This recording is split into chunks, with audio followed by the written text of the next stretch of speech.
My final question for you guys: what is the top business lesson that you guys have used or learned this year that's had the biggest impact on your business? And if you can't share, I totally understand. I might clip this out. For sure. Being able to have enough vision to see bigger than what you currently are, and you got to find different verticals how to actually make money and expand. You never really get really rich from what you're actually doing. Like even if you look at Jay or Ye or any billionaire from hip hop, they never really got billionaire status from rapping or music. They made billions from liquor, or they made billions from clothing or different things like that. So being able to use your influence to actually spread out and invest in different companies and see different opportunities and stuff like that, I think is extremely, extremely important. And just having enough vision to see that it's not the finish line. It's only whatever you're thinking is pretty small in the grand scheme of things. So you got to have enough vision to understand that you can't focus on small things, only focus on big things. So try to do things to just make a couple $100,000 or $1 million. That's not really no real money in the grand scheme of things. So what's real money? Let's have a talk. 100 million or $1 billion. That's like something that's real money. So it's like it's kind of hard to get people to understand that. Most people, they just want to just focus on small things and run a mediocrity race. But when you I like the version of you when you sick, Shook Shotty. Shotty. When you focus on the big things and you understand how the game is played on the highest level. So for us, just being able to have opportunities to talk to billionaires and people that's running companies and stuff like that, you start to have a different perspective on things. And, just look at things a little differently. Pride and ego is something that's extremely it's a deadly sin for a reason.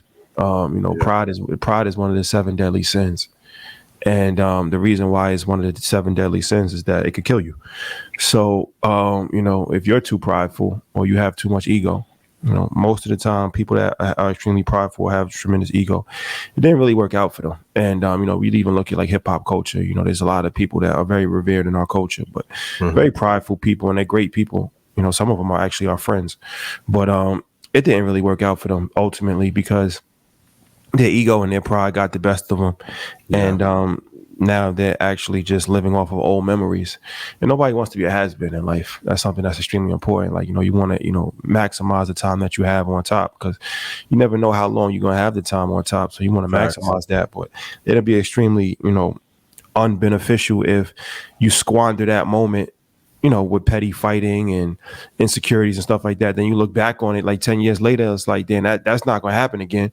You had your opportunity. God blessed you with a tremendous opportunity to change your life, to change your family's life. And then you look back on it like, damn, that wasn't even really worth it. Like, you know what I'm saying? Like, damn, I wish I could have done things differently. And like I said, we actually have the opportunity to see that firsthand from people that we know personally in hip hop world. And, a wise person learns from the mistakes of others. So I think it's extremely beneficial and vital for people to look at other people's mistakes, other people's shortcomings, and not let that happen to them. Yeah, that's a lot. I didn't expect you to go there, but I mean, I'll turn it into the world of investing, because I think from a business standpoint, everything Shai just said makes a lot of sense, and it speaks to kind of our relationship, but it speaks to Earn Your Leisure as a company in totality. From an investment standpoint, though, I would be mindful of the mistakes that you make and how you can learn and adjust from them. And I'll take it back. And if you watch Market Mondays, you go back to 2021. I was big on Salesforce CRM. I was talking about the investment in Slack. I invested it, and then what happens in 2022? NASDAQ pulls back, Salesforce pulls back. And I lost on that investment, but what I did gain was the knowledge of that sector, right? And so now I'm more familiar with CRMs and what they can do.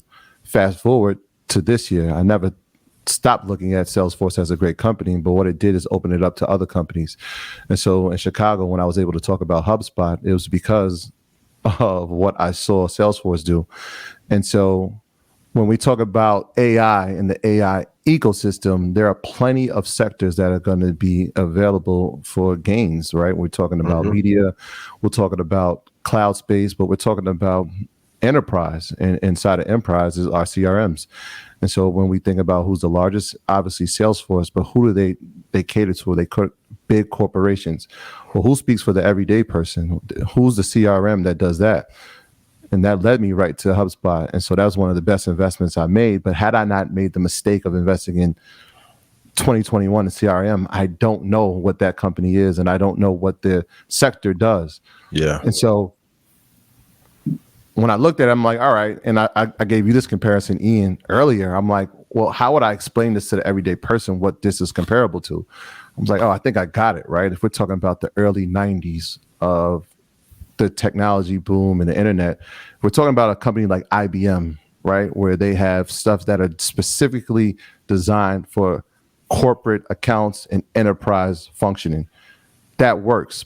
But for the everyday person, what are they using, right? Because they may not be able to use IBM. Well, here comes this thing called Microsoft Office. And now that can be used by the everyday person in their homes and, in their small office, small business. More cost efficient. Yeah. And it's way more cost efficient.